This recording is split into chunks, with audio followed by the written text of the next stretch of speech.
Hello, entrepreneurs. Welcome to our channel. So, we have started our series for class 12 Indian Economic Development. और इस series में हम Indian economy के सारे chapters को इन डेप्थ डिस्कस कर रहे हैं। आज के इस लेक्चर में हम कवर करेंगे इंडियन इकोनॉमी के 5th chapter that is rural development. और व्हाट इज रूरल डेवलपमेंट? तो रूरल डेवलपमेंट का मतलब होता है it is an action plan for socio as well as economic growth of rural areas. तो गांव के इलाकों को किस तरीके से socially as well as economically develop किया जाए, उसके एक्शन प्लान या ब्लूप्रिंट को कहा जाता है रूरल डेवलपमेंट। नाउ इसमें दो टर्म्स दिख रहे हैं, पहला सोशल और दूसरा इकोनॉमिकल। सोशल का मतलब होता है कि कैसे गांव में रह रहे लोगों का स्टेटस इंप्रूव करें, उनकी way of living life style को इंप्रूव किया जा सकता है। और इकोनॉमिक मतलब है मनी, उनकी जो इनकम है किस तरीके से हम उन्हें एक्सपांड या इंक्रीज कर सकते हैं। तो सोशली मतलब स्टेटस और इकोनॉमिकली मतलब पैसा।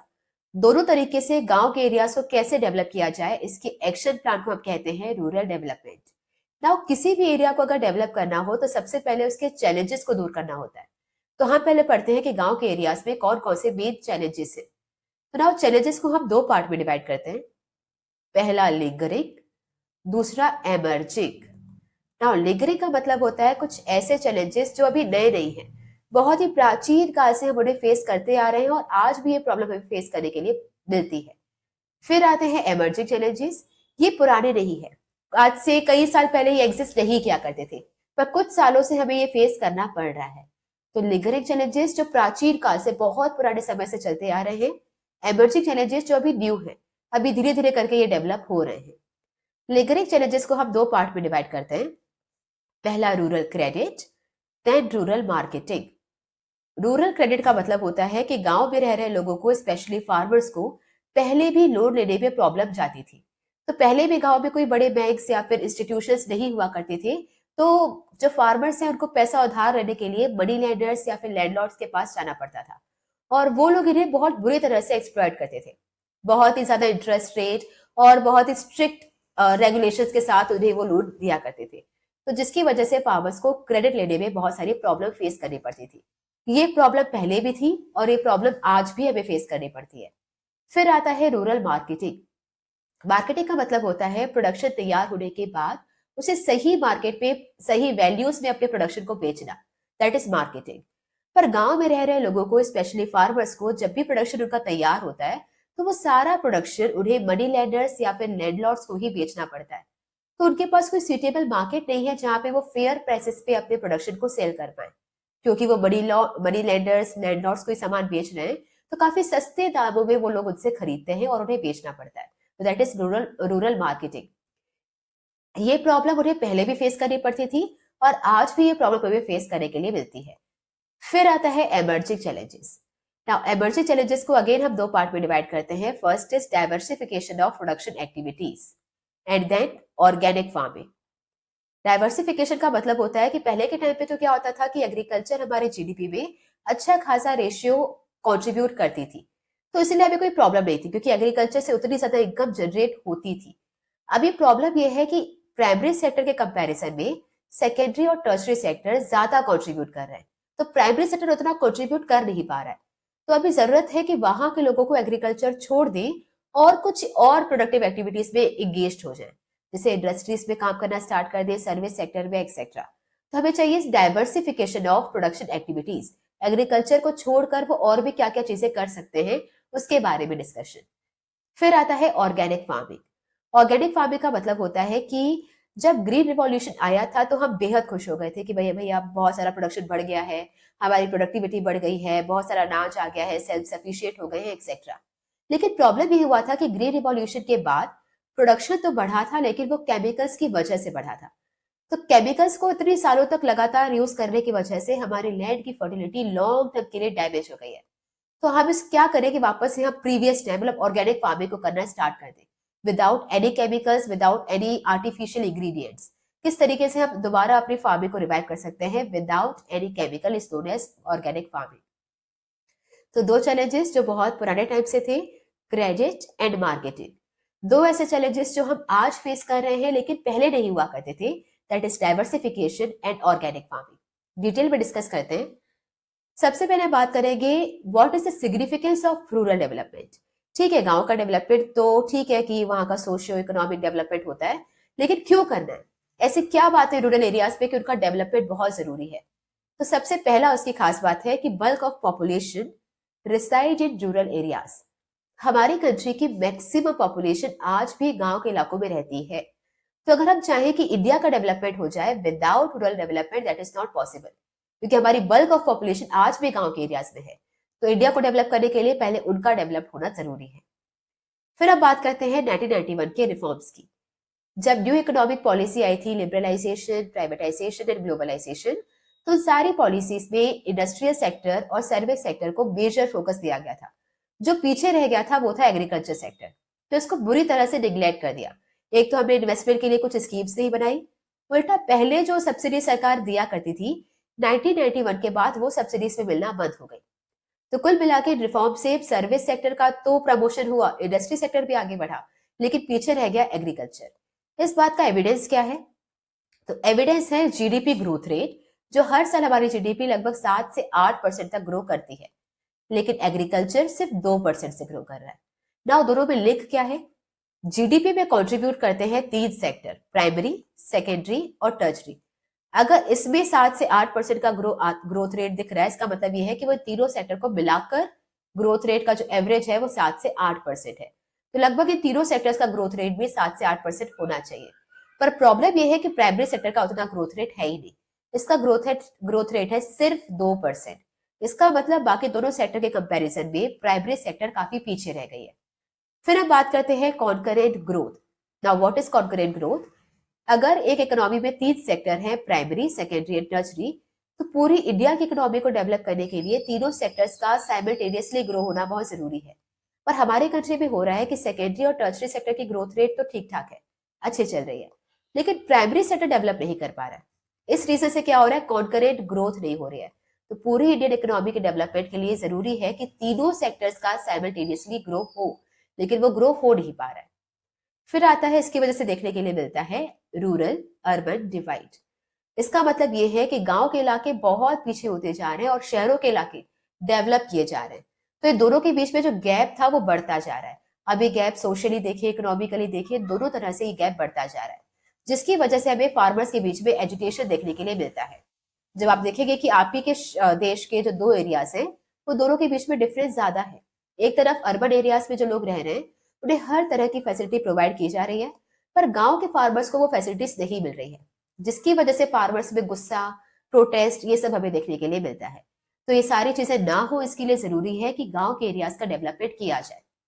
तो अगेन, रूरल डेवलपमेंट क्या था? एक action plan for socio economic development of rural areas. Then we studied about the significance. तो सिग्निफिकेंस क्या था? क्योंकि बल्क ऑफ पॉपुलेशन वही रह रही है। 1991 में जो रिफॉर्म्स आए थे उसमें एग्रीकल्चर को बुरी तरह से आपने निग्लेक्ट किया, जिसका आउटकम क्या था? बाकी सारे सेक्टर्स का जो जीडीपी में कंट्रीब्यूशन था या जीडीपी जो बढ़ रही थी वो 7 से 8% बढ़ रही थी, लेकिन प्राइमरी सेक्टर सिर्फ 2% से बढ़ रहा था। इसके बाद फिर हमने देखा कि इसकी वजह से रूरल और अर्बन एरियाज के बीच में डिवाइड बढ़ता जा रहा है, फार्मर्स के बीच एजिटेशन हो रहा है। तो पूरे इंडिया का साथ में डेवलपमेंट करने के लिए तीनों सेक्टर की कॉन्करेंट ग्रोथ बहुत जरूरी है। बढ़ते हैं आगे। फिर हम बात करेंगे चैलेंजेस को एक एक करके। तो सबसे पहले कैटेगरी है lingering challenges. Now lingering challenges के अंदर अगर याद दिला दो, 2 चैलेंजेस थे, क्रेडिट और मार्केटिंग। तो सबसे पहले हम डिस्कस करेंगे रूरल क्रेडिट। नाउ सबसे पहला क्वेश्चन आता है कि why is rural credit needed? इसकी जरूरत क्या है? तो फार्मर्स को क्यों उधार लेने की जरूरत पड़ रही है? क्यों वो सेल्फ सफिशिएंट नहीं हो पा रहे हैं? First, because of subsistence farming. क्योंकि सब्सिस्टेंस फार्मिंग का मतलब होता है ऐसी फार्मिंग जहां पे जो भी आप प्रोडक्शन कर रहे हो वो सिर्फ उतना ही है जितना आपकी फैमिली की रिक्वायरमेंट के लिए जरूरी है। तो आपके पास कुछ सरप्लस बच ही नहीं रहा जिसे आप मार्केट में बेचकर कुछ एक्स्ट्रा पैसा कमा पाओ। तो फॉर एग्जाम्पल, अगर मैं फार्मर हूँ, मैंने पूरी मेहनत लगा के जितनी मेरे पास जमीन थी उस पर मैंने पूरा प्रोडक्शन किया और उसमें से एग्जैक्टली 100 किलो वीट निकल के आया। तब ये 100 किलो वीट मुझे पूरे साल भर के लिए अपनी फैमिली की नीड्स के लिए जरूरी था, तो मैंने 100 का 100 किलो अपने घर पे ही लगा दिया। तो मेरे पास कुछ एक्स्ट्रा बचा ही नहीं जिसे मैं मार्केट में बेचकर कुछ एक्स्ट्रा पैसा कमा पाऊं। That is subsistence farming.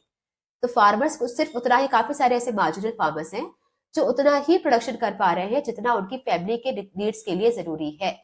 तो उनके पास कुछ सरप्लस नहीं बच रहा। अब सरप्लस नहीं बचेगा तो क्या होगा? पैसे सोर्स ऑफ इनकम तो है नहीं, तो उन्हें बाहर से कहीं से उधार का पैसा लेना पड़ेगा। फिर आता है second, long gestation period. Agriculture में जेस्टेशन पीरियड बहुत बहुत बड़ा होता है। इसका मतलब क्या होता है, जब आप क्रॉप उगाते हो और जब क्रॉप को काटते हो, जब हार्वेस्ट करते हो, उसके बीच का टाइम पीरियड काफी बड़ा होता है। तो फॉर एग्जाम्पल, अगर आपने अक्टूबर नवंबर में कोई क्रॉप उगाई है, तो उसे आप हार्वेस्ट करोगे लगभग मार्च के आसपास। तो ये नवंबर, दिसंबर, जनवरी, फरवरी, मार्च, ये 4-5 महीने के लिए आपके पास सोर्स ऑफ इनकम है ही नहीं। अब सीधा वो मार्च में जब फसल कटेगी तब उसे बेचा जाएगा, तब जाके आपके पास पैसा आएगा। तो ये इतने बड़े पीरियड के लिए आपको अपने घर का गुजारा करने के लिए, सब कुछ मैनेज करने के लिए कुछ पैसों की जरूरत पड़ती है, जो आप बाहर से उधार लेते हो। हमें ये प्रॉब्लम फेस नहीं करनी पड़ती, क्योंकि अगर हम कहीं पे जॉब कर रहे हैं तो हमें हर मंथली सैलरी मिलती है, तो महीने का घर खर्च हम वहां से निकाल लेते हैं। लेकिन फार्मर्स को 5-6 महीने तक वेट करना पड़ता है और उस टाइम पीरियड में उन्हें लोन की रिक्वायरमेंट होती है। अभी लोन में भी वो 3 तरह के लोन डिमांड करते हैं।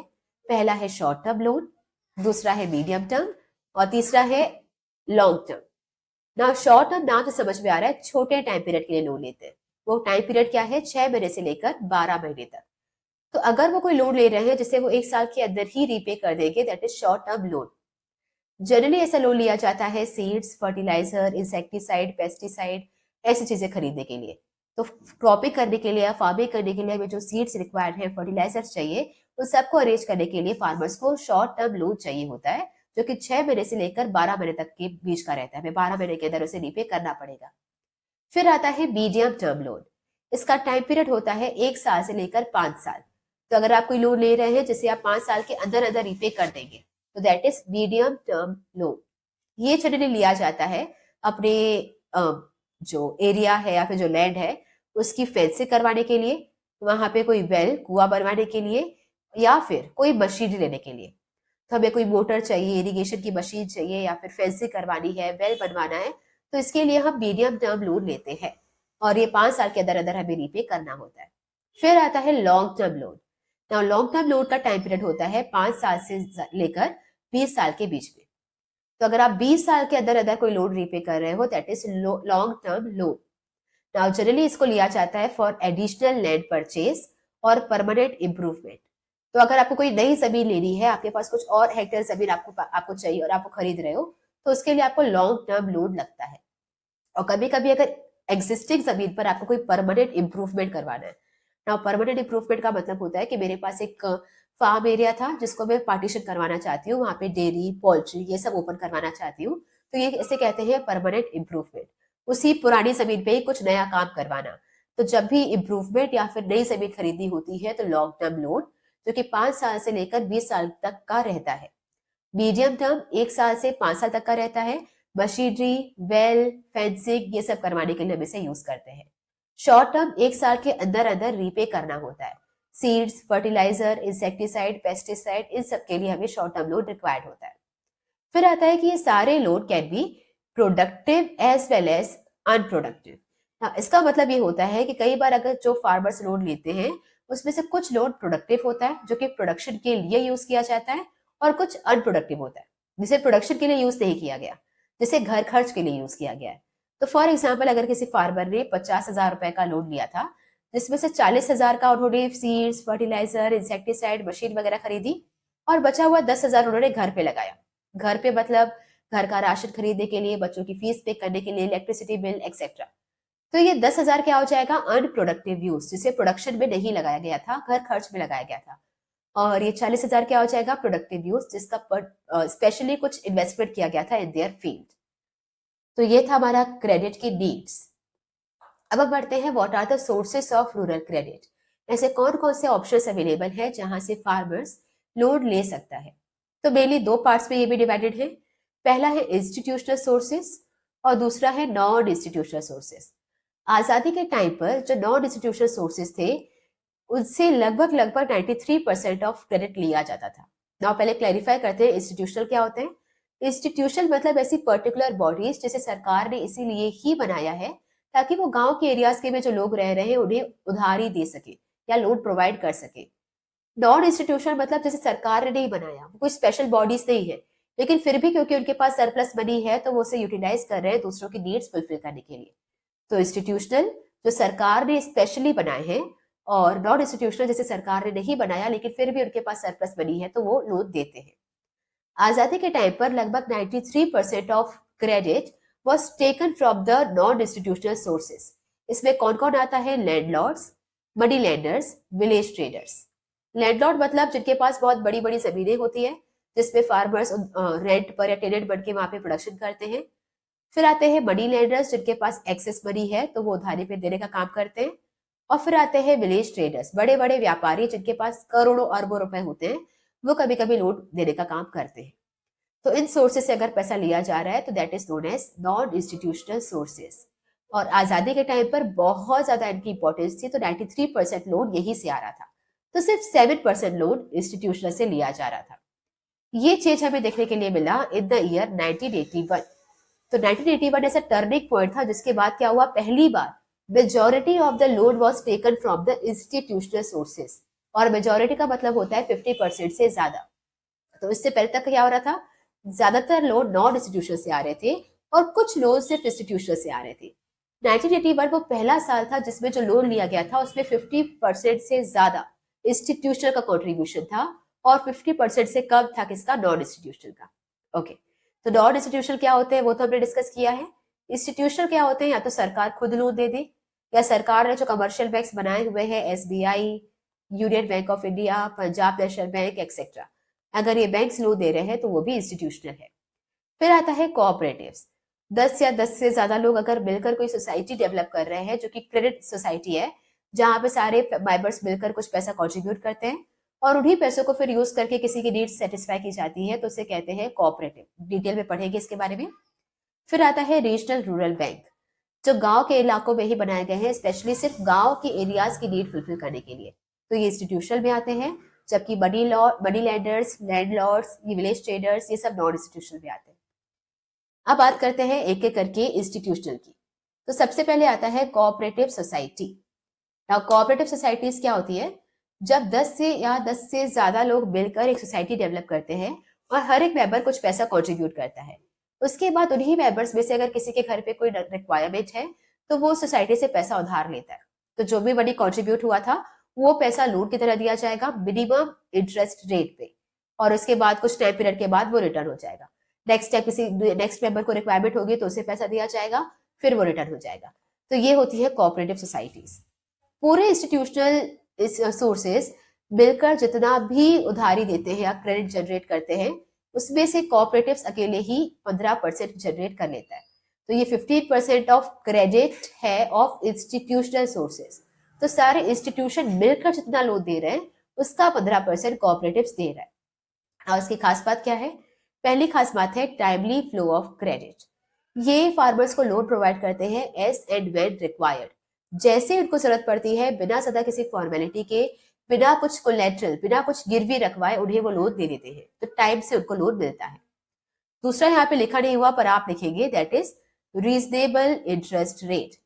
इसका मतलब कम से कम इंटरेस्ट रेट पे उनको लोन प्रोवाइड किया जाता है, तो उससे ज्यादा इंटरेस्ट नहीं लिया जाएगा। मार्केट रेट्स के हिसाब से काफी कम रेट्स पे उनको लोन दिया जाता है। फिर आता है एलिमिनेशन ऑफ मिडलमैन। इसका मतलब ये है मिडलमैन होते हैं आपके मनी लैंडर्स या फिर लैंडलॉर्ड्स, ये सारे मिडलमैन होते हैं। तो पहले जहां से वो लोन ले रहे थे वहां पे उनका बहुत ज्यादा एक्सप्लॉयटेशन किया जाता था, उससे काफी ज्यादा इंटरेस्ट रेट वसूल किया जाता था। लेकिन यहाँ पे क्या होता है? एलिमिनेट कर दिया, क्योंकि अभी आपके पास क्योंकि कोऑपरेटिव सोसाइटीज हैं तो ऐसे जो एक्सप्लॉयट करने वाले लोग थे, मिडलमैन थे, उसे हमने हटा दिया। फिर आता है चौथा, रीजनल स्प्रेड। इसका मतलब कोऑपरेटिव सोसाइटीज ऐसी सोसाइटीज हैं जो बिल्कुल गांव के कोने कोने पे या फिर बिल्कुल रिमोट एरियाज पे, बैकवर्ड एरिया से भी आपको देखने के लिए मिलते हैं। तो इवन बहुत दूर दूर के जो इलाके हैं वहां के भी जो लोग रह रहे हैं, फार्मर्स रह रहे हैं, उनकी नीड्स को भी फुलफिल किया जाता है थ्रू कोऑपरेटिव सोसाइटीज। फिर आता है fifth, adequate credit in the areas covered under special programs of development। NABARD जैसे इंस्टीट्यूशंस जो होते हैं वो कई सारे इलाकों में स्पेशल प्रोग्राम चलाते हैं, और इलाके होते हैं बैकवर्ड रीजन्स, जो बाकी एरिया से कंपैरिजन में काफी पिछड़े रह गए हैं, जिसमें डेवलपमेंट नहीं हो रही है, जहाँ के फार्मर्स आगे नहीं बढ़ पा रहे हैं। ऐसे चुनकर कुछ डिस्ट्रिक्ट होती है, कुछ एरियाज होते हैं, वहां पर स्पेशल प्रोग्राम्स चलाए जाते हैं। तो जहां पर वैसे स्पेशल प्रोग्राम चल रहा है उनको पर्टिकुलरली क्रेडिट देने का काम करती है ये कोऑपरेटिव सोसाइटीज। ओके, तो जितना भी इंस्टीट्यूशनल क्रेडिट दिया जा रहा है उसका 15% अकेले कोऑपरेटिव्स देती है। इसकी खास बात यह है कि ये टाइमली जब आपको चाहिए तब लोन देगी, कम से कम इंटरेस्ट रेट पे लोन देगी, रीजनल स्प्रेड है मतलब हर जगह पे आपको मिल जाएगी। इसके अलावा ये मनी लेंडर्स, लैंडलॉर्ड्स जैसे मिडलमैन को एलिमिनेट कर पाती है ताकि उनका एक्सप्लॉयटेशन ना हो। और साथ ही भी अगर कोई एरिया है जिसको स्पेशल प्रोग्राम्स के अंदर कवर किया गया है तो वहां पे इनका स्पेशल फोकस रहता है टू गिव क्रेडिट। फिर आता है next commercial banks. Now commercial bank 75% contribute करती है, तो इसका शेयर सबसे ज्यादा है। तो पूरे इंस्टीट्यूशनल सोर्सेस मिलकर जितना उधार दे रहे हैं उसमें से अकेले कमर्शियल बैंक्स ही 75% जितना कॉन्ट्रीब्यूट करती है। इस पे भी जो एक मेन बैंक है जिसके बारे में डिस्कस किया जाता है वो है state bank of India, SBI. SBI को बनाया गया था 1955 में और इसे बनाया मेनली इसी पर्पस के गया था ताकि रूरल एरियाज के जो फार्मर्स हैं उनकी नीड्स को सेटिस्फाई किया जा सके। तो हमें ये रियलाइज हुआ कि इतने सारे गांव के इलाकों की नीड सिर्फ कोऑपरेटिव्स तो फुलफिल नहीं कर सकते। तो कोऑपरेटिव के बस की बात ही नहीं है कि पूरे इंडिया की इतनी पॉपुलेशन, इतने सारे फार्मर्स की नीड वो फुलफिल कर पाए। तो हमें एक पर्टिकुलर इंस्टीट्यूशन बनाना पड़ेगा और वो हमारे लिए थे बैंक्स। उसमें भी एसबीआई को बनाया गया था स्पेशली ताकि गांव के एरियाज के जो फार्मर्स हैं उनको लोन दिया जा सके। फिर हुआ था नेशनलाइजेशन। 1969 में किया गया था नेशनलाइजेशन, जिसके अंदर ब्रांच एक्सपेंशन प्रोग्राम को लगाया गया। नाउ नेशनलाइजेशन का मतलब क्या होता है, उस टाइम से पहले तक काफी सारे बैंक्स हमारी कंट्री में थे जो कि प्राइवेट बैंक्स थे, जिसे प्राइवेट इंडिविजुअल रन कर रहे थे। लेकिन सरकार को एक नीड फील हुई कि ये सारे बैंक सरकार के हाथ में होने चाहिए ताकि किसी भी पर्टिकुलर पर्सन के साथ कोई फ्रॉड नहीं हो और साथ में बैंकिंग सिस्टम पे एक ट्रस्ट बिल्ड किया जा सके, ट्रस्ट वर्दीनेस हो सके। तो इसके लिए उन्होंने क्या किया, सारे बैंक्स को नेशनलाइज कर दिया। तो जो आज तक लोगों का था, ए बी सी पर्सन का था, उन्होंने डिक्लेयर कर दिया कि सारे बैंक आज से सरकार के हैं। तो फिर प्राइवेट पीपल का क्या हुआ, जिनका वो बैंक था उन्हें कुछ कंपनसेशन देकर छोड़ दिया गया कि आपका कंपनसेशन है, आज से आपके सारे बैंक किसके हो गए, सरकार के। इसे कहते हैं नेशनलाइजेशन। इसके बाद फिर क्या स्टार्ट किया, ब्रांच एक्सपांशन प्रोग्राम। इसका मतलब पहले वो जो बैंक्स थे वो कुछ बड़ी बड़ी सिटीज में हुआ करते थे, लेकिन अब उसे हर एक डिस्ट्रिक्ट में ओपन करने का जो जिम्मेदारी थी वो सरकार ने उठाई। तो आज आप देखेंगे कि एसबीआई, यूनियन बैंक, ऐसे कुछ बैंक्स हैं जो ऑलमोस्ट आपको हर डिस्ट्रिक्ट में मिलेंगे, हर जगह पे आपको मिलेंगे। ये कवर हुआ ब्रांच एक्सपांशन प्रोग्राम के अंदर कि हर एक डिस्ट्रिक्ट में एक ब्रांच होनी चाहिए। ठीक है, तो इसके थ्रू क्या कर रहे हैं, गांव गांव के एरियाज में या इवन शहरों के एरियाज में, बैकवर्ड डिस्ट्रिक्ट में भी हम लोन प्रोवाइड कर पा रहे हैं। फिर आती है तीसरी बॉडी, नाबार्ड। और नाबार्ड का फुल फॉर्म बहुत इंपॉर्टेंट है, national bank for agriculture and rural development. तो नाबार्ड में एन से आता है national, national bank for agriculture and rural development. Okay, फिर आता है आपका 1982 में नाबार्ड को बनाया गया था। तो इसका जो ओपनिंग ईयर है, इसका एस्टेब्लिशिंग ईयर है वो है 1982। अच्छा, सारी जो कमर्शियल बैंक्स है उनके ऊपर एक एपेक्स बॉडी होती है, दैट इज आरबीआई। वैसे ही सारे जो रूरल बैंक्स होते हैं या जो रूरल एरियाज में क्रेडिट दे रहे हैं उनके ऊपर एक एपेक्स बॉडी होती है जिसका नाम है नाबार्ड। तो national bank for agriculture and rural development ये एक एपेक्स बॉडी है जो कि सारी जो रूरल इंस्टीट्यूशंस है जो कि रूरल एरियाज में लोन दे रहे हैं उनके ऊपर की एक एपेक्स बॉडी है। तो एपेक्स बॉडी है ऑफ रूरल क्रेडिट इंस्टीट्यूशंस, वो सारे इंस्टीट्यूशन जो कि गांव के एरियाज में उधारी दे रहे हैं। नाउ इसका काम क्या होता है, to improve the credit delivery system. इसका मतलब है गांव के इलाकों में आपने बैंक ओपन तो कर दी कि हम यहाँ पे लोन देंगे, लेकिन कई बार क्या होता है कि फार्मर्स प्रेफर ही नहीं करते कि वो यहाँ से लोन ले, क्योंकि उनको कोई कोलेटरल रखवाना पड़ता है, कुछ गिरवी रखवाना पड़ता है, फिर प्रोसीजर उनको समझ में नहीं आता, कॉम्प्लेक्स लगता है काफी सारा प्रोसीजर। तो यहाँ पे नाबार्ड इंस्टीट्यूशंस को ट्रेनिंग देता है ताकि वो अपने क्रेडिट डिलीवरी सिस्टम को इम्प्रूव कर सके। वो वहाँ के जो लोकल फार्मर्स है उनके साथ कम्युनिकेट कर पाए, उन्हें समझा पाए, उन्हें आसानी से लोन दे पाए बिना किसी कोलेटरल के, या कुछ गिरवी भी रखवाना हो तो उन्हें कन्विंस कर पाए। ये सारी चीजों के लिए उन्हें प्रॉपर ट्रेनिंग दी जाती है ताकि क्रेडिट को सही तरीके से डिलीवर किया जा सके। फिर आता है कोऑर्डिनेट रूरल फाइनेंसिंग, क्योंकि गांव के एरियाज में काफी सारे इंस्टीट्यूशन है जो कि लोग उधारी का पैसा दे रहे हैं, तो इनके बीच में क्या होना चाहिए, कोऑर्डिनेशन होना चाहिए। ऐसा क्यों, हो सकता है कि किसी एक फार्मर ने यहाँ से लोन लिया फिर खा गया, फिर उसने यहाँ से लोन लिया वो भी खा गया, फिर यहाँ से लोन लिया वो भी खा गया, तो ऐसे तो हमारी इकोनॉमी वीक होती जाएगी। तो सारे इंस्टीट्यूशन के बीच में कोऑर्डिनेशन होना चाहिए जिसको नाबार्ड इंश्योर करता है। फिर आता है monitoring and evaluation of projects refinanced by it. Okay, तो कई सारे जो गांव के एरियाज में होते हैं उससे कुछ प्रोजेक्ट्स में फाइनेंसिंग की होती है किसी इंस्टीट्यूशन ने। फॉर एग्जांपल एसबीआई ने किसी प्रोजेक्ट में फाइनेंस डाला है, लेकिन एसबीआई के पास तो पैसा था ही नहीं, वो कहाँ से आया? तो वो दिया उसको नाबार्ड ने। तो जब भी किसी इंस्टीट्यूशन को गांव के किसी भी प्रोजेक्ट में पैसा लगाना होता है, तो वो पैसा वो मोस्टली कहाँ से लेते हैं? नाबार्ड से। तो नाबार्ड उसे क्या कर रहा है? रीफाइनेंस कर रहा है। रीफाइनेंस मतलब फाइनेंस तो उसे एसबीआई ने किया, पर एसबीआई को फाइनेंस किसने किया? वो नाबार्ड ने किया। तो स्पेशली अगर नाबार्ड ने किसी प्रोजेक्ट को रीफाइनेंस किया है, मतलब उस पर जिसने पैसा लगाया है उसको अगर उसने पैसा दिया है, तो उस प्रोजेक्ट्स को इवेल्युएट और मॉनिटर करने का काम करता है नाबार्ड। तो नाबार्ड एक बॉडी थी जो कि 1982 में बनाई गई थी। ये एक एपेक्स बॉडी है जो कि गांव के एरियाज में उधारी देने का काम करती है, और गांव के एरियाज में जो उधारी दे रहे इंस्टीट्यूशन उनको गवर्न करने का काम करती है, उनके ऊपर एपेक्स बॉडी है। नाउ ये इंश्योर करती है कि सारे रूरल क्रेडिट जो है वो कोऑर्डिनेट हो पाए, क्रेडिट डिलीवरी सिस्टम इंप्रूव हो पाए, और साथ में ऐसे कोई प्रोजेक्ट है जिसको नाबार्ड ने रिफाइनेंस किया है तो उसे मॉनिटर करने का काम भी नाबार्ड करता है। फिर आता है रीजनल रूरल बैंक्स। ये भी वही बैंक्स हैं जो गांव के एरियाज में उधारी देते हैं, लेकिन specially remote rural areas as well as backward district. Remote rural areas कौन से होते हैं? गांव के कुछ इलाके होते हैं जो हाईलाइटेड होते हैं, पर वही गांव के कुछ ऐसे गांव भी होते हैं जो लोगों की नजरों से काफी दूर है, हमें पता ही नहीं है कि वो गांव भी है ना, तो उसके बारे में हमें ज्यादा कुछ पता नहीं है। तो ऐसे कुछ रिमोट एरियाज में, रूरल एरियाज, रिमोट एरियाज में कोई गांव है, बल्कि दूर दराज किसी कोने में कोई गांव है, तो वहां पर रीजनल रूरल बैंक्स लोन देते हैं। साथ ही में डिस्ट्रिक्ट को भी लोन देते हैं, पर वो डिस्ट्रिक्ट बहुत बैकवर्ड होनी चाहिए। तो बाकी सारे शहरों के कंपैरिजन में अगर कोई डिस्ट्रिक्ट बहुत पीछे रह गई है तो उसको भी रीजनल रूरल बैंक उधार देगा। फिर आता है आरबीआई और रूरल क्रेडिट। आरबीआई का भी कुछ रोल है क्या गांव में उधारी देने में? तो इसको आप याद रखोगे with the trick TGS BF. Now T से क्या हो जाएगा? सबसे पहले आता है ट्रेनिंग एंड प्रोफेशनलिज्म। आरबीआई गांव के एरियाज में जो इंस्टीट्यूशन काम कर रहे हैं उनको ट्रेनिंग देने का काम करता है, ताकि अगेन वही वो क्रेडिट डिलीवरी सिस्टम को और भी ज्यादा इंप्रूव कर पाए। फिर आता है जी से गाइडेंस रिगार्डिंग रूरल क्रेडिट। तो कहाँ पे कौन से इलाकों में ज्यादा उधारी देनी है, कौन से इलाकों में कम फोकस करना है, गांव में भी फार्मर्स को देना है, पोल्ट्री को देना है, या फिर डेयरी वालों को देना है कितना, ये सब वो गाइडेंस देते हैं। फिर आता है एस से सर्वे। तो सर्वे आपको कहाँ मिलेगा? ये रूरल क्रेडिट सर्वे। नाउ सर्वे इसलिए जरूरी है ताकि हमें पता चले कितना सब कुछ करने के बाद गांव के एरियाज के जो लोग रह रहे हैं उनको सच में कुछ फायदा हो भी रहा है कि नहीं। तो गांव के एरियाज में कुछ सर्वे करवाया जाता है जो आरबीआई कंडक्ट करता है, ताकि वो लोगों से पूछे कि क्या आपको इस साल जो भी उधारी की जरूरत पड़ी थी, कुछ भी पैसों की जरूरत पड़ी थी, तो आपने कहाँ से लिए? इंस्टीट्यूशनल से लिए या नॉन इंस्टीट्यूशनल से? अगर इंस्टीट्यूशनल से लिए हैं तो कौन से इंस्टीट्यूट से, आसानी गई, प्रॉब्लम गई, कोई प्रॉब्लम तो नहीं है, ये सारी चीजें उससे पूछी जाती है। फिर आता है बी से ब्रांच एक्सपांशन प्रोग्राम। इसमें क्या होता है? ये इंश्योर करता है आरबीआई कि जो आपके कमर्शियल बैंक्स हैं उसकी एक ब्रांच हर एक डिस्ट्रिक्ट में ऊपर होनी चाहिए। फिर आता है एफ से फाइनेंस। तो फंड में शॉर्ट टर्म फंड्स और लॉन्ग टर्म फंड्स दोनों देते हैं। तो टी से आएगा ट्रेनिंग, जी से गाइडेंस, एस से सर्वे, बी से ब्रांच एक्सपांशन प्रोग्राम और एफ से फंडिंग।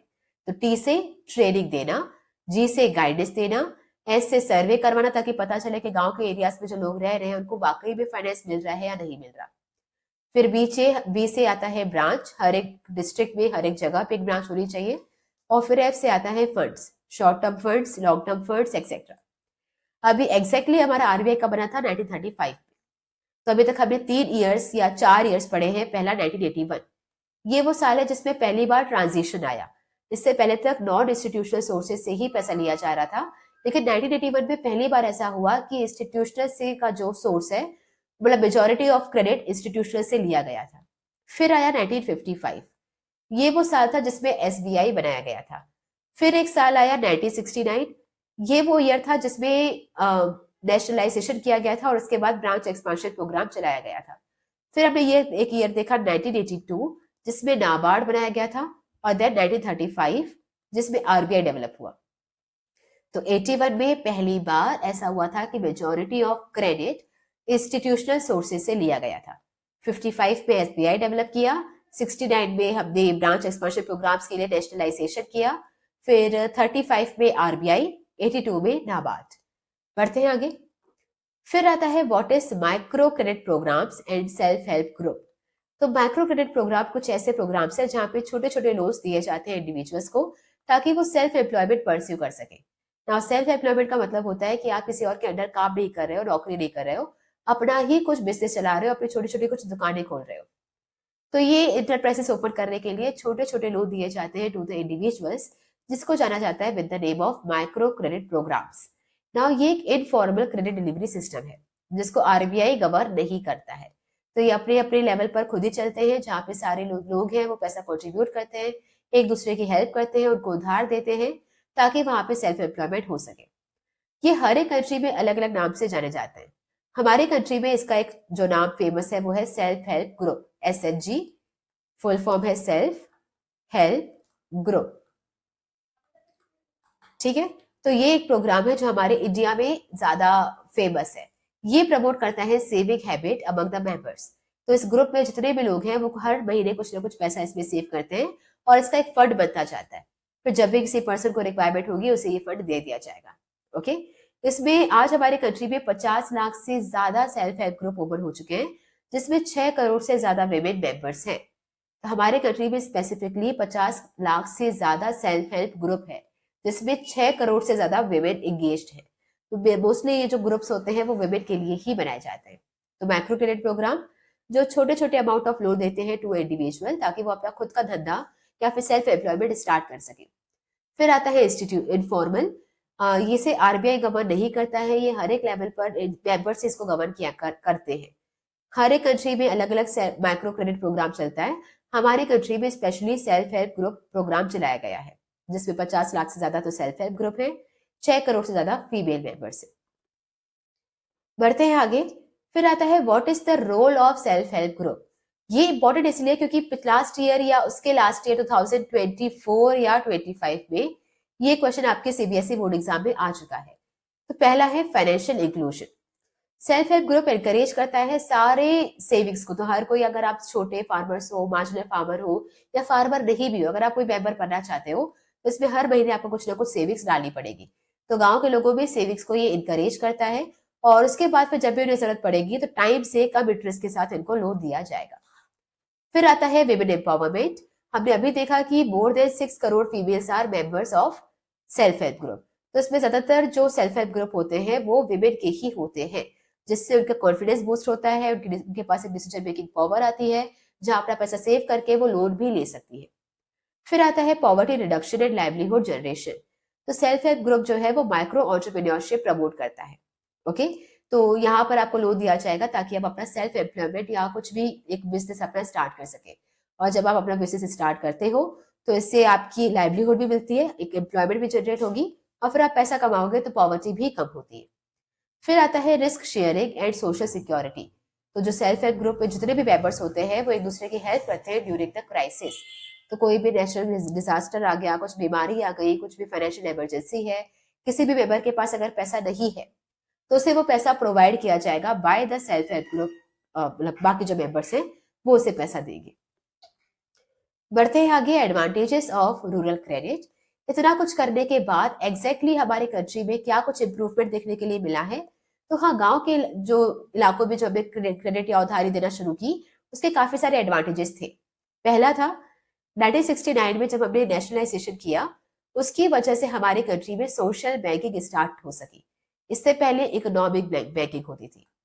तो इकोनॉमिक बैंकिंग का मतलब होता है कि बैंक या बैंकिंग सर्विसेज को देना या फिर लेना for the purpose of money. तो पैसा कमाने के लिए पैसा लोन में दिया जाता था। लेकिन सोशल बैंकिंग का मतलब होता है कि सिर्फ खुद का पैसा नहीं कमाना, गांव के एरियाज का डेवलपमेंट करने के लिए छोटे छोटे फार्मर्स को भी लोन देना ताकि वो भी अपने स्टेटस को इम्प्रूव कर सके। इसे कहते हैं सोशल बैंकिंग। तो अगर बैंकिंग सर्विसेज का यूज किया जा रहा है for the social development, that is known as social banking. जबकि बैंकिंग सर्विसेज का अगर यूज किया जा रहा है for economic benefits, for money, then it is known as economic banking. फिर आती है 1982 में जो नाबार्ड बना था, उसकी वजह से गांव में जो उधारी दी जा रही थी, रूरल क्रेडिट इंस्टीट्यूशंस थे, वो उसे और भी ज्यादा ऑर्गेनाइज कर पाए। तो पहले भी काफी सारी बॉडीज थी जो कि गांव के एरियाज में उधार दे रही थी, पर इसका रिकॉर्ड हमारे पास था नहीं। पर 1982 में जैसे ही नाबार्ड बना, अब ये सारे इंस्टीट्यूशंस और भी ज्यादा ऑर्गेनाइज हो पाए। फिर आता है liberating farmers from debt trap. Debt trap का मतलब होता है कि एक ऐसी कंडीशन होती है जहां आप फंस चुके होते हो उधार लेकर। तो मान लो एक पर्सन को लोन चाहिए था, तो पहले उसने क्या किया, 20 से उधारी ली। अब 20 से उधारी ली, उसका इंटरेस्ट बर्डन इतना ज्यादा बढ़ गया कि वो पे कर ही नहीं पाया। तो उसने बी का लोन चुकाने के लिए उसने सी से उधारी ली। तो सी से उधारी लेकर उसने बी को चुका दिया, बी चला गया। अभी सी का इंटरेस्ट बर्डन इतना बढ़ गया कि वो पे कर ही नहीं पाया। तो फिर उसने डी से उधारी ली ताकि वो सी का जो लोन है वो पे कर पाए। तो इसका पैसा उसने सी को दे दिया और फिर सी चला गया, पर फिर डी की उधारी आ गई। तो ये क्या होता है, एक डेट ट्रैप है जिसमें आप एक बार फंस गए तो आप फंसे रह जाते हो, आप निकल नहीं पाते हो। पर इंस्टीट्यूशनल से जैसे उन्होंने उधारी लेना शुरू किया तो इस डेट ट्रैप से वो निकल गए, क्योंकि अभी जो इंटरेस्ट रेट था वो काफी मिनिमम था, तो वो उसको इजिली पे कर पा रहे थे। फिर आता है कमर्शियलाइजेशन ऑफ एग्रीकल्चर। स्टार्टिंग में हमने देखा था कि एक सबसिस्टेंस फार्मिंग हो रही थी, मतलब वो सिर्फ उतना ही प्रोड्यूस कर पा रहे थे जितना उसकी फैमिली कंजम्पशन के लिए जरूरी है। उनके पास कुछ सरप्लस बच ही नहीं रहा था जिसे बेचकर वो पैसा कमा पाए। लेकिन ये सब क्रेडिट देने के बाद उन्होंने अपने एग्रीकल्चर में ज्यादा इन्वेस्टमेंट किया और फिर इतनी ज्यादा फार्मिंग करी, इतना ज्यादा प्रोडक्शन किया कि उनके जो फार्मिंग थी वो कमर्शियलाइज्ड हो गई। कमर्शियलाइज्ड मतलब अब उनके पास इतना सरप्लस बचता था जिसे वो बेचकर मार्केट में पैसा भी कमा सकते थे। तो एग्रीकल्चर का कमर्शियलाइजेशन भी पॉसिबल हो पाया थ्रू रूरल क्रेडिट। फिर हम बात करते हैं what are the deficiencies of rural credit. गांव के इलाकों में ऐसी क्या क्या कमियां हैं जो अभी भी बहुत ज्यादा है। तो पहला है small and marginal farmers are left out. तो हमने जो भी उधारी देने स्टार्ट किया था ये मोस्टली रिच फार्मर्स ही ले पा रहे थे, क्योंकि रिच फार्मर्स के पास क्या है, कोलेटरल सिक्योरिटीज हैं। तो जब भी आप कुछ बैंक वगैरह से उधारी लेते हो तो आपको कुछ गिरवी रखवाना पड़ता है। तो रिच फार्मर्स उसे अफोर्ड कर पा रहे थे, लेकिन पुअर और मार्जिनल फार्मर्स अभी भी ये सारी सर्विसेज नहीं ले पा रहे थे, सिंपली बिकॉज उनके पास कोलेटरल नहीं था। फिर अब बात करते हैं लेक्सिटी इन लोन रिकवरी। हमारे यहाँ पे क्या चलता है कि लोन तो दे दिया जाता है फार्मर्स को और फिर हर बार जब इलेक्शंस आते हैं तो उस लोन को माफ कर दिया जाता है, जिसकी वजह से लेक्सिटी मतलब होता है आलस। लोन रिकवर करने में काफी सारी आलस दिखाई जाती है। तो हर एक फार्मर उधार का पैसा ले लेता है, फिर उसे देता नहीं है, फिर उसे माफ कर दिया जाता है, जिसकी वजह से हमारी इकोनॉमी बहुत वीक होती जा रही है। और वीक क्यों हो रही है कि मान लो अगर कोई रीजनल रूरल बैंक वहां पे ओपन हुआ था, उसने कुछ लोन दिया, उससे वापस नहीं आया, तो उसे लॉस फेस करना पड़ेगा। नेक्स्ट टाइम दोबारा वो लोन देगा, फिर वापस नहीं आएगा, फिर लोन देगा, फिर वापस नहीं आएगा। तो कभी तो उसकी सिचुएशन इतनी वर्स हो जाएगी कि वो बैंकरप्ट हो जाएगा कि अभी करना ही नहीं है अब। तो इसकी वजह से इकोनॉमी काफी वीक होती जा रही है। फिर आता है fail to develop culture of thrift. Culture of thrift का मतलब होता है सेविंग। जैसे ही आपने गांव के इलाकों में बैंक ओपन कर लिया तो फार्मर्स को ऐसा लगा कि ये तो सिर्फ एक सोर्स है उधारी लेने का। तो जब भी लोन चाहिए था तो वो वहां से ले रहे थे, पर अपना पैसा वहां पे डिपॉजिट रखवा ही नहीं रहे थे। जैसे हमारे यहाँ पे क्या होता है, अगर एसबीआई है तो यहाँ पे मेरा कुछ डिपॉजिट भी इनके पास रखा होगा और जब मुझे जरूरत पड़ेगी तो ये लोन भी देंगे। तो दोनों तरफ से चलता है, मेरा डिपॉजिट भी वहां पर है, लोन भी चाहिए। लेकिन गांव में जो बैंक ओपन हो रहे थे वहां से सिर्फ लोन लिया जा रहा था, वहां पे सेविंग्स रखी ही नहीं जा रही थी, जिसकी वजह से उनके पास में फंडिंग की कमी होने लगी। फिर आती है सुसाइड्स। सुसाइड रेट इसलिए क्योंकि कई बार क्या होता है कि जो फार्मर्स होते हैं वो लोन लेते हैं और उसे फिर रीपे नहीं कर पाते हैं, किसी साल उसे माफ भी नहीं किया जाता। अगर कोई इलेक्शन नहीं है तो माफ ही नहीं किया जाएगा, और जब माफ नहीं किया जाएगा तो फिर उनको सुसाइड करना पड़ता है। तो काफी मैसिव रेट पर सुसाइड्स भी होते हैं क्योंकि वो लोन रीपे नहीं कर पा रहे हैं। तो ये था हमारा रूरल क्रेडिट। इसमें नेक्स्ट क्वेश्चन ये है कि what is the way forward, ऐसा क्या करें आगे कि ये प्रॉब्लम सॉल्व हो सके। तो पहला हमने क्या किया है, जनधन योजना। हमें ये योजना के तहत क्या कहा सब लोगों को कि हर एक लोगों को गांव के बैंक में एक अकाउंट ओपन करवाना है। और ये अकाउंट ओपन करवाने के लिए हमने कुछ न कुछ लालच दी। पहली लालच थी कि नो मिनिमम बैलेंस। हमारे लिए क्या होता है कि अगर हम बैंक में किसी बैंक में अकाउंट ओपन करवा रहे हैं तो उसमें मिनिमम हमें 500,000 रुपए रखने पड़ते हैं। पर गांव के लोगों के लिए हमने क्या किया कि आपको जनधन योजना के अंदर अगर आप बैंक अकाउंट ओपन करवा रहे हो तो उसमें कुछ भी बैलेंस रखने की जरूरत नहीं है, आप जीरो बैलेंस भी रख सकते हो, कुछ भी पैसा मत डलवाओ, बस अकाउंट ओपन करवाओ। इससे फैसिलिटी क्या मिलेगी, 10,000 तक की ओवरड्राफ्ट फैसिलिटी। ना ओवरड्राफ्ट का मतलब क्या होता है कि मान लो मेरे अकाउंट में अभी 5,000 रुपए है, लेकिन मैंने किसी को 8,000 का चेक काट के दे दिया, तो बैंक क्या करता है, इस 8,000 के चेक को क्लियर कर देता है और 3,000, 5,000 तो मेरे अकाउंट में थे ही, वो तो कट जाएगा। इसके अलावा 3,000 वो अपनी तरफ से पेमेंट करता है। तो ये क्या होता है, ये अपनी तरफ से बैंक की तरफ से मुझे एक तरीके का लोन है जो मुझे थोड़ी देर के बाद रीपे करना पड़ेगा। तो जब आपके अकाउंट में उतना पैसा नहीं होता जितने का आपने चेक काट दिया है, तो बैंक कई बार उस पेमेंट को क्लियर कर देती है और फिर जो बैलेंस अमाउंट होता है वो आपके अकाउंट से बाद में रिकवर कर लिया जाता है। ठीक है, तो ये होती है ओवरड्राफ्ट फैसिलिटी। फिर आता है 1 से 2 लाख का एक्सीडेंटल इंश्योरेंस। अगर आपने जनधन योजना के तहत अगर बैंक अकाउंट ओपन करवाया है तो इसमें आपको एक और फैसिलिटी मिलती है, दैट इज 1 से 2 लाख का एक्सीडेंटल इंश्योरेंस आपको दिया जाता है। ओके, तो ये सारी लालच थी जो कि बैंक अकाउंट ओपन करवाने के लिए दी गई थी ना। बैंक अकाउंट ओपन करवाने से फायदा क्या होगा, अगर फार्मर्स का बैंक अकाउंट ओपन है तो कभी भी उनके पास कुछ एक्स्ट्रा मनी आएगी तो वो आसानी से यहाँ पे सेविंग्स की तरह रख सकते हैं। ओके, तो इससे कल्चर ऑफ थ्रिफ्ट भी प्रमोट होता है। बढ़ते हैं आगे, फिर है हमारा एग्रीकल्चर मार्केटिंग। नाउ पहली प्रॉब्लम हमारी थी रूरल क्रेडिट की। हमने इसके बारे में पूरा डिस्कस किया कि नीड क्यों पड़ती है, कौन कौन से हमें टाइप्स ऑफ लोन चाहिए, short term, medium term, long term, कौन कौन से सोर्सेस हैं। तो सोर्सेस में इंस्टीट्यूशनल, नॉन इंस्टीट्यूशनल में मनी लेंडर्स थे, लैंडलॉर्ड्स थे और विलेज ट्रेडर्स थे। इसके अलावा इंस्टीट्यूशनल में गवर्नमेंट था, कमर्शियल बैंक था, कोऑपरेटिव्स था और रीजनल रूरल बैंक था। इस सब के बारे में हमने इंडिविजुअली भी पढ़ा। आरबीआई के रोल के बारे में पढ़ा, ट्रिक थी, टीजीएस, बीएफ। इसके अलावा फिर हमने पढ़ा कि क्या क्या फायदे हुए, क्या नुकसान हुए, माइक्रो क्रेडिट प्रोग्राम्स वगैरह क्या थे, सबके बारे में हमने डिस्कस किया। अभी हम नेक्स्ट चैलेंज के बारे में पढ़ेंगे, दैट इज एग्रीकल्चर मार्केटिंग, और इसे हम कवर करेंगे आपके नेक्स्ट वीडियो में। तो आज के लिए बस इतना ही। अगर आपको ये लेक्चर समझ में आ रहा है, पसंद आ रहा है, तो please like, share and subscribe. And कोई भी प्रॉब्लम है, कुछ सजेशंस है, तो please let us know in the comment section. Thank you.